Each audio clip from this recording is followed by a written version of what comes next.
Purgatory Part 2, The Mystery of God's Mercy. Chapter 15, Relief of the Holy Souls. Eugenie, Wybo, Lacordiare, and the Polish Prince. Nothing is more conformable to the Christian spirit than to have the holy sacrifice offered up for the relief of the souls departed, and it would be a great misfortune should the zeal of the faithful cool in this respect. God seems to multiply prodigies in order to prevent us from falling into so fatal a relaxation. The following incident is attested by a worthy priest of the Diocese of Bridges, who received it from its primitive source, and whose testimony bears all the certainty of an eyewitness with regard to the fact. On October 13th, 1849, there died at the age of 52, in the parish of Artois in Flanders, a woman named Eugenie van de Kerkhove, whose husband, John Wybo, was a farmer. She was a pious and charitable woman, giving alms with a generosity proportionate to her means. She had, to the end of her life, a great devotion to the Blessed Virgin, and abstained in her honor on the Friday and Saturday of each week. Although her conduct was not free from certain domestic faults, she otherwise led a most exemplary and edifying life.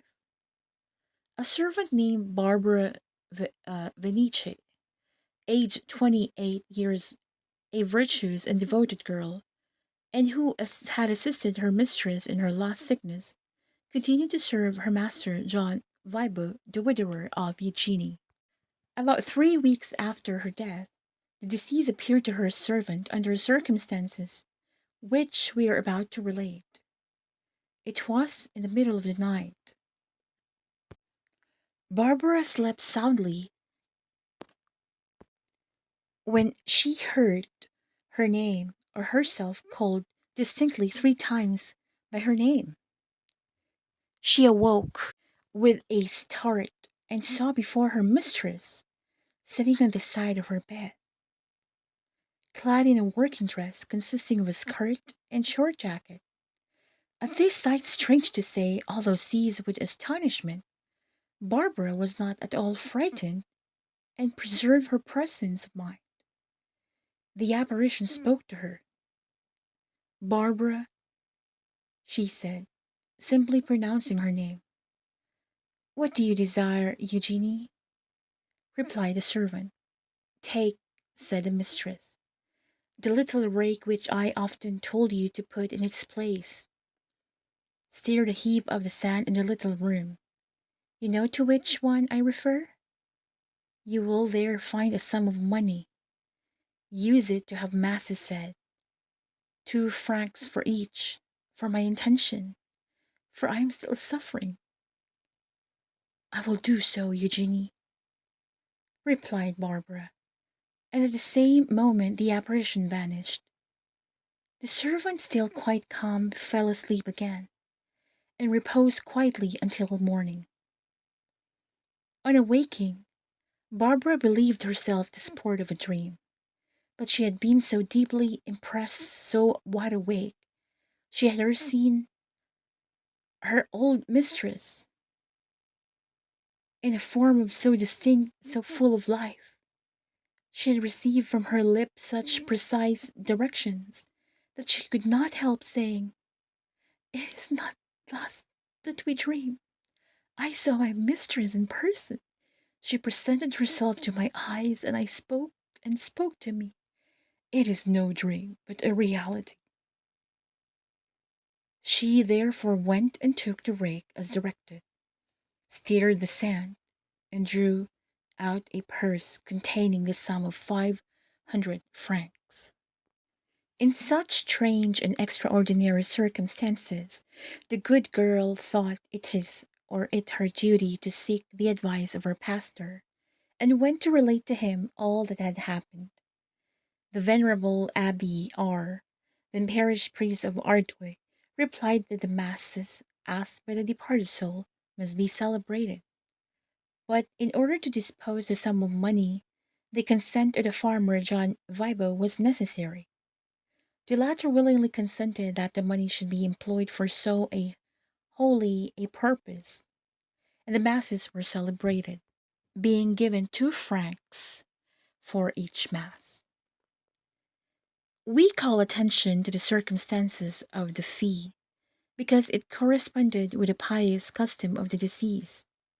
The fee for a mass fixed by the diocesan tariff was about 1.50 francs, but the wife of Vibo, through a consideration for the clergy, obliged at the time of scarcity to relieve a great number of the poor, gave 2 francs for each mass she had been accustomed to have celebrated.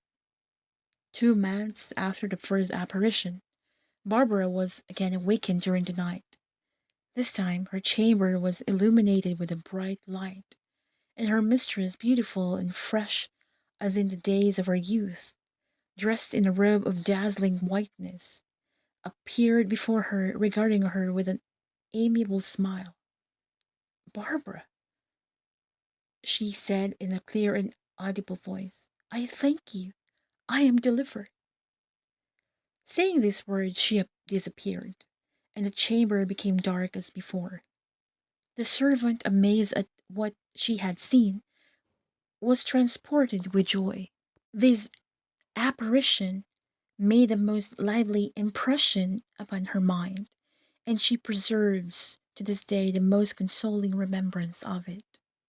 It is from her that we have these details, the favor of the venerable Abbé L, who was curate of Ardoy when these facts occurred. The celebrated Father Lacordiare, in the beginning of the conferences on the immortality of the soul, which he addressed a few years before his death to the pupils of Sourache, related to them the following incident. The Polish Prince of X, an avowed infidel and materialist, had just composed a work against the immortality of the soul. He was on the point of sending it to press, when one day walking in his park, a woman bathed in tears threw herself at his feet, and in accents or a sense of profound grief said to him, "My good prince, my husband just died. At this moment his soul is perhaps suffering in purgatory. I am in such poverty that I have not even a small sum required to have a mass celebrated for the dead. In your kindness, come to my assistance in behalf of my poor husband." Although the gentleman was convinced that the woman was deceived by her credulity, credulity, he had not courage to refuse her. He slipped a gold piece into her hand, and the happy woman hastened to the church and begged the priest to offer some masses for the repose of her husband's soul. 5 days later, towards evening, the prince, in the seclusion of his study, was reading over his manuscript and retouching some details when, raising his eyes, he saw close to him a man dressed in the costume of the peasants of the country. "Prince," said the unknown visitor, "I come to thank you. I am the husband of that poor woman who besought you the other day to give her an alms, that she might have the holy sacrifice of the Mass offered for the repose of my soul.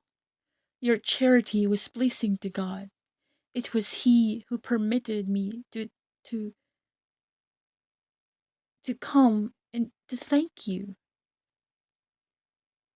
These words said, the Polish peasant disappeared like a shadow. The emotion of the prince was indescribable, and in consequence, he consigned his work to the flames and yielded himself so entirely to the conviction of truth that his conversion was complete. He persevered until death.